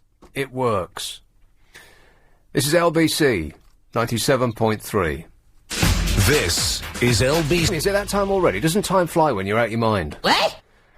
0845 6060 973. Go ahead and give us a tinkle. It's a phone-in show. This is LBC 97.3. Look at the clock. It's 9:30. This Saturday, as in tomorrow, Jenny Eclair is going to be joined by... I was going to say an old mate of mine, but I think that's stretching it a bit. We were on the same course together at university. She was a mature student, and I'm waggling my fingers in the air when I say mature. Actually, she was way more mature than the dopes that were in, on my level. We went straight from school to uni and knew nothing other than we dragged this school attitude with us. Sitting at the back, flicking spitballs, going yeah. Like that. What a bunch of idiots. Meanwhile, the people up the front, with their pen poised over their paper, with their hand in the air going, oh, me, sir, with the mature students who actually, came to learn things, whereas all the people I hung out with, we just came to, drink and talk about, wow, it's, the universe is, so big, man. It's 5 a.m. Joe Brand. Joe Brand will be joining Jenny Eclair. Singer Andy Scott Lee. Who he? I think his sister used to be in Steps. Right. Andy Scott Lee will be joining Jenny and the Vicar of Dibley actor James Fleet. That is a packed show. Jenny Eclair from 11. LBC 97.3. Tomorrow. Morning, as 11 in the morning. Tune in 11 at night, and you'll be 12 hours late. Morden, Sandra. Yes. Good evening, Nick. Hey, Sandra. Yes, you're on phone tonight. Am I? Aren't you? Wow. Yes. Anyway, what I wanted to say, I have some friends who, they have their children still at home, big, in the late 20s, 30s, and they begrudge paying any money to them, and they're in good jobs. I don't think that's right, So the kids are at home. I agree with you. They should boot them out. Kids are at home. The kids are at home in work, and they're in their late 20s, and they're not contributing. No, and I say to them, they should give something, because, if they were away from the home, they would have to pay something, their bills, isn't it? Here's the problem. The parents are making it too comfortable. Yes, I do agree with that. I do agree with that. But anyhow, Nick, yeah, you're very rude to Raj, and he sounds like a nice individual. he's he's never back chat to you, and you're so rude to him. Well, you wouldn't believe what he's like off the air, Sandra, honestly. When I get stuff wrong, he beats me after the show. Well, he should more than beat you. He should boot you out the studio. Don't put ideas into his head. Thanks a lot, Sandra. I've got to go before you say something really inflammatory. You get back in your box, you. Not Sandra, you. I'm talking, of course that doesn't work on the radio when I point. You, Rog. Don't get any fancy ideas. South Kensington, Iqbal. Hello, good evening, Nick. How are you, okay? Good, thanks. Yes, I'd just like to talk about the non-payment of the fines for the speeding tickets. Yeah. Well, the way it works is like this. There's no point in them chasing you up because they're too busy collecting money off other people. So if they were to start writing and chasing up people, it would be pointless because all those £50 that they'll be otherwise collecting, all the money would be used chasing up people. Do you understand where I'm coming from? Yeah, absolutely. If you make it difficult for them to get it, they'll spend more money on chasing you than they would get in fines by catching you. Right. Usually what happens is they write to you twice. And like a good citizen, you ignore both of the letters. Right. Unless you're a dope like me and you pay first time. Well, you know, there are people out there who do pay up, and that's what they're relying on. Yeah, that's right. Rather than, tax their rich friends, this is another way of them, for them to squeeze money out of the rest of us, to keep their grand spending plans on course. They've managed to find another way. Can you believe it? Well, it's gone beyond the joke now, you must admit. Yes. Well, every time you read that something else comes with a fine, my eyes roll back in my head, and I think, oh, Struth. Well, what with all the other expenses, for the congestion charge, for all those peasants at Transport for London, sending you all those bills. No, it'd be all right if they sent us bills, but they don't. They don't send you a bill. And you can stray into the zone, and you can, and I know we've been through this before, but it was some while ago. You can stray into the zone accidentally, like I've done a couple of times, and you go in and you go out and you think, did I just go through the zone? I don't know. And so you call them up and you ask them whether you did or not, and they say, we can't tell you. You'll just have to pay anyway. So if they did send you a bill, as they should do, it should either be automatic like the Oyster card, or they should just send you the bill. Then that would be reasonable. But to or sometimes you'll go in, like I hang outside the zone until 6 o'clock and then come in. But if my clock isn't right, as happened one time, I strayed in by about 10 seconds early, and of course that's no defence, so you've got to pay anyway. But I didn't know whether I'd strayed in slightly early, and so I asked them, do I owe you anything? And they said, well, we can't tell you that. That's insane. What kind of a business is that? Well, I mean, for those who are listening out there, and there are thousands of them, obviously, in London, when you go to Euston Station, you think, I can't turn right off Euston Road to go to Euston Station. I'll turn left into Upper Woburn Place and right into Ensley Gardens.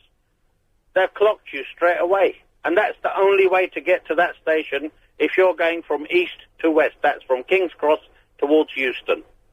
You have to cross the main road, so you can't turn right off the main road, so you have to do the left and the first right. Yes?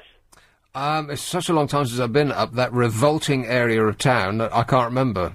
Well, this is another way for them. You see, rather than, move it up a little bit, they've deliberately kept it like that, so they think, everyone going to the station, we'll nick £8 off them. Yes. And obviously people think, I'm only going to the station. I haven't really gone into it. Well, in fact, they have. I mean, I've actually talked to people who've said, can you check out Upper Woburn Place for me? And I've gone there and checked it out because I'm a taxi driver. And, of course, the sign is there, and they've clocked them for the £8. Right. It's ridiculous. I'm totally fed up with it. I really am. I mean, this guy Livingston, please, God, good riddance to bad rubbish, as far as I'm concerned. Well, as long as you don't say anything that's not unbalanced, that's excellent. Thanks a lot, Iqbal. And on the other hand, he's doing a terrific job. I think you have to say that by law, don't you? I'm still going to vote for none of the above. If it's not available on the little card there, I'm going to write it in. Well, there is that Green woman who we've heard nothing about, right? Because isn't there 4 main candidates? There's actually 2 main candidates, and then the likelihood of voting starts to diminish dramatically after you get past Ken and Boris. And so there's probably no end to candidates. I mean, I don't know if there's any loony candidates this time around. Are there? Monster raving and all that sort of stuff. None that I know of. There must be a list of all of the candidates, surely somewhere. But the only ones that have a hope, really, I suppose, is the big 3. But then there is this one. I think she is a woman. Well, she would be. I think it is a woman. That doesn't sound very nice, does it? The candidate is a woman. There you go. Oh, there is something seriously up with my machine. It's hiccuping on everything I do. I'll be interested to know what she has got to say for herself. So that would be your task. I want a full written report on my desk in the morning, all right? Yes, sir. Bermondsey. Hello, Peter. Good evening, Nick. Peter. Yeah, I had quite a unique experience last year on the old speeding. I was out in the countryside, driving along, minding my own business, and I see a couple of fluorescent jackets, and I thought, well, I can't see anybody leaning on their shovels, because I thought there was a couple of workmen, and there was 2 old goats from the local neighbourhood watch. One's hit me with a hairdryer, while the other one's furiously writing me number down. Yeah. And then about 3 weeks later, I get a letter from the local police saying that, quite a saucy letter, saying that if you get caught again in this area with a statutory camera or not, this will put on your form. And it just did strike me as odd, really. Put on your form? Yeah. What do you mean? Well, what I mean is that they put it, they know where you live and all that, and they're basically holding the 3 points and the relative fine if you get caught by the official police, because by all accounts, it's got to be an actual policeman there who's actually hitting you with the mobile camera, right, rather than the local neighbourhood watch. I do understand it, but it just does seem a little covert, out of order, really. Well, I suppose so, but which would you... see, now, this is the same thing that I was talking about with this sign. Now, they had the opportunity, it probably cost the same, to put one of those big yellow boxes that flash you as you go by, or... what I'm seeing more and more of now is a sign that tells you to slow down and gives you the relevant speed limit. Yeah. And they both have the same result, that you do slow down. Yes. You sort of you fly by the sign, Yeah. and then there's this big voice in the back of your head thinking, oh, well, you know what, they've been nice, they've been polite, they've shown me what the thing is, they've told me I'm going too fast, so I'll slow down. Yeah, I think they're quite brilliant, actually. The technology is quite amazing. Yeah. Plus, they're nice to look at, aren't they? I mean, you go along and it says it gives you 31 miles an hour. Yeah. And you look, and within a mile an hour, they're right. It's quite staggering, really. Modern technology, eh? Modern technology. And, we're talking about UFOs. Yes. Well, I've actually seen the Loch Ness Monster. Of course you have. I do. I'll tell you what, Nick, I think it's north side of the loch, and it's on a plinth, side of the road. So if you ever get to Scotland, it's there all the time. I'll take a quick peek. Thanks a lot, Peter. Okay, mate. Cheers, Bye. mate. Ta-ra. Yes, this UFO story. I haven't actually read this out yet, but I'll do that as we come as we come back. Isn't that exciting? It's 9:45.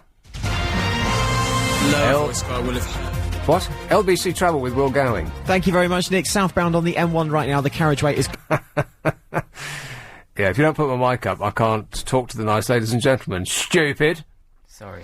Jim Davis will be offering a self-help guide tonight on how to cope with Valentine's Day, which is next week.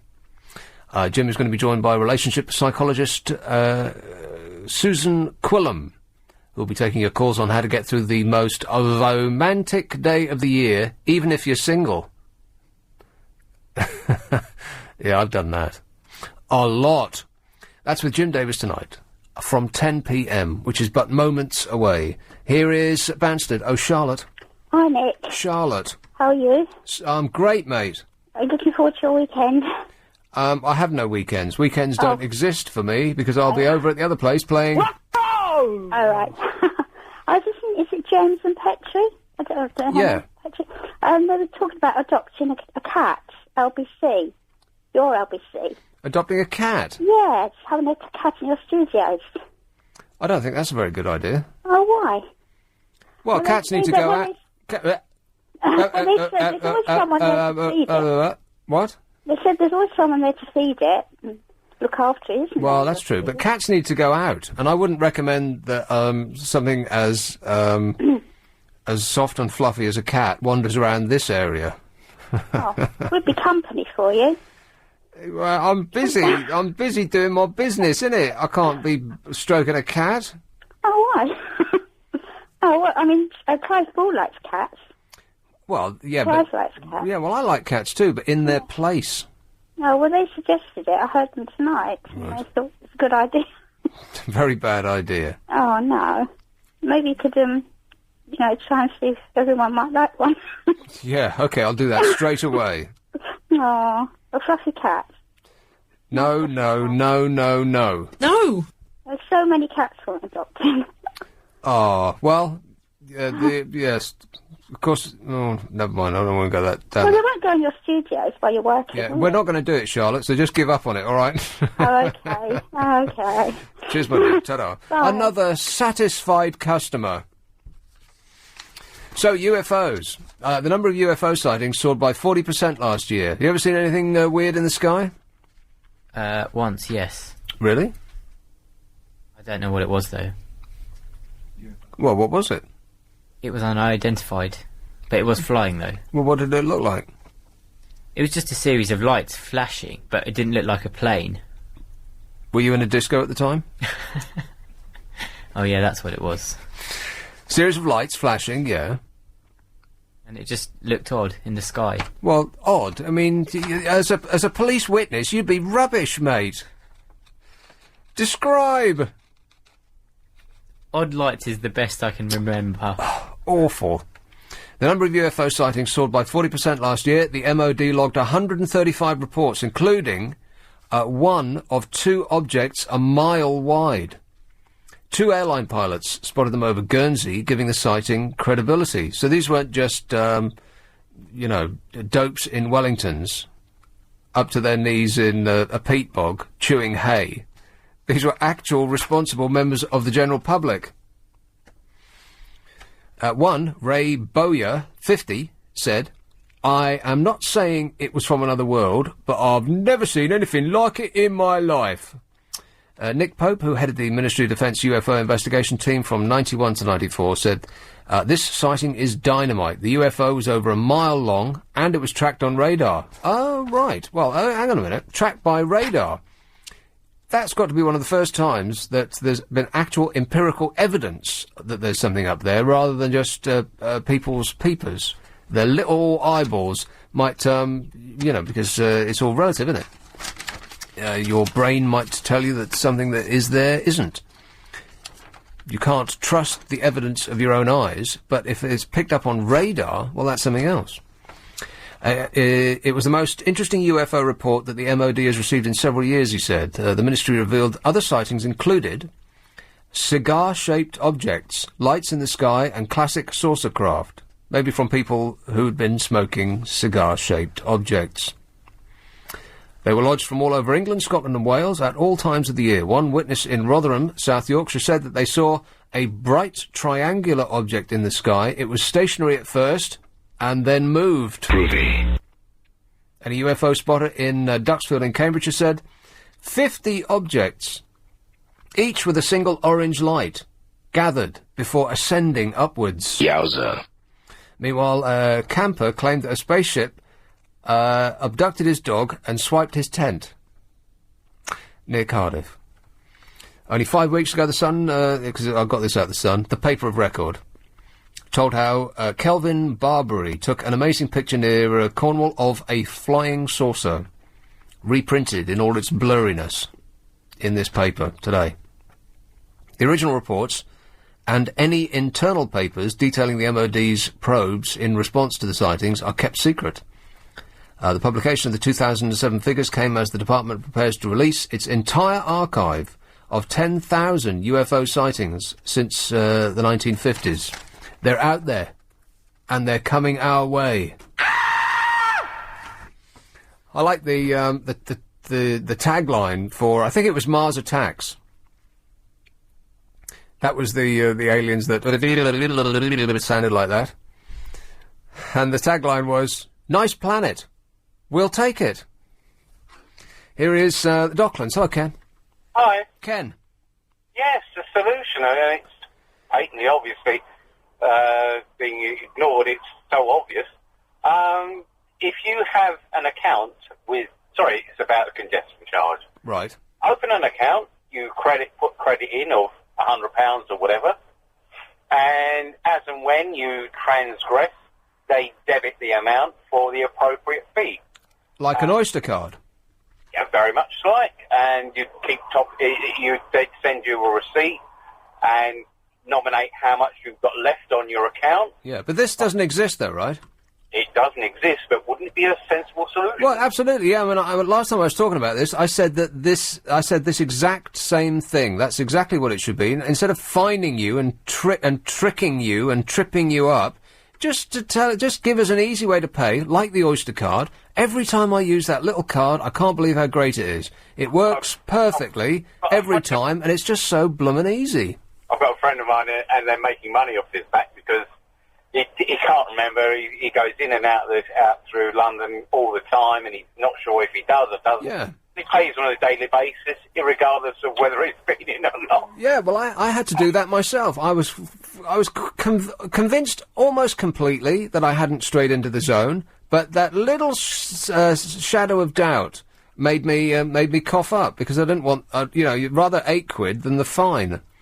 All right, thanks a lot, Ken. I've got to go. Cheers, mate. Here is Wallington. Hey, Joan. Hello, Nick. Joan. Have I told you about my experience in Devon?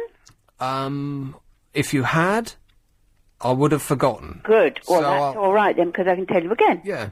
About 4 years ago, there were 4 of us, and we were at Dithisham, and it was winter, and as we came up the hill, there's only sort of more or less one way up out of Dithisham, and you come up the hill, and one of the people I was with said, "Oh, what are those lights?" And I looked up, and there's a great big circle of lights, completely detached from anything whatsoever. It's the circle of lights. Yeah, and there were Everybody. probably about 8 lights, and each light was completely separate from the other one. Yeah. And in a kind of blurry and big. But they were completely detached, but they moved round, they moved up, they moved sideways. Sounds like a fairground ride. And a little bit up, a little bit down. And then, we're all standing watching by this time, it simply, very slowly, started coming down and down above us, directly above us. What? And this chap that we were with said, "Well, I'm waiting to see what happens." And I said, "Well, I'm not." And literally, it was coming down. It was probably about 20 feet above our head. Okay, this place in the middle of the countryside, right? Well, it's totally dark. No. It was dark, but they're houses. It's a village. Right. And, you come up from the harbour, and there are houses on each side. And so what was it? Well, exactly what was it? Well, that's my question to you. No. It's a UFO, wasn't it? Right. Because there was nothing at all. You could say, oh, there must have been searchlights right. somewhere. Were you really drunk at the time? No, I'm not. I don't get drunk. Joan, you're going to have to leave us with that mystery because we're running out of time. Cheers, my dear. Ta-da. Bye. Hey, Raj, what we talked about today then, eh? Well, we talked about the valuing the family. Yes. Leaving the house, being around children. Tough love. Yes, must go faster. Regulation hand gestures. Official visits. Here's a hand gesture. Standing by... Very nice, thank you. Standing by for the national anthem. Yes. Spring-like weather. Faster. We can't talk about. Do you know what? You've run out of time. You're rubbish at this. LBC. Hi, Bob. It's Gordon. Sorry to ring on your mobile, but there was no answer at the office. That's because you... Let me tell you a quick story. There once was a monk in 3rd century Rome. He was martyred for marrying young couples whilst the Roman Empire was encouraging young men to go to war. Instead, his last romantic gesture was a note signed to the jailer's daughter. His name was St. Valentinus. And he signed the note from your Valentine. On the 14th of February, we honour his memory by swapping romantic gestures with our loved ones. That's if we have one. Tonight, your essential guide to surviving Valentine's Day, coming next on London's LBC 97.3.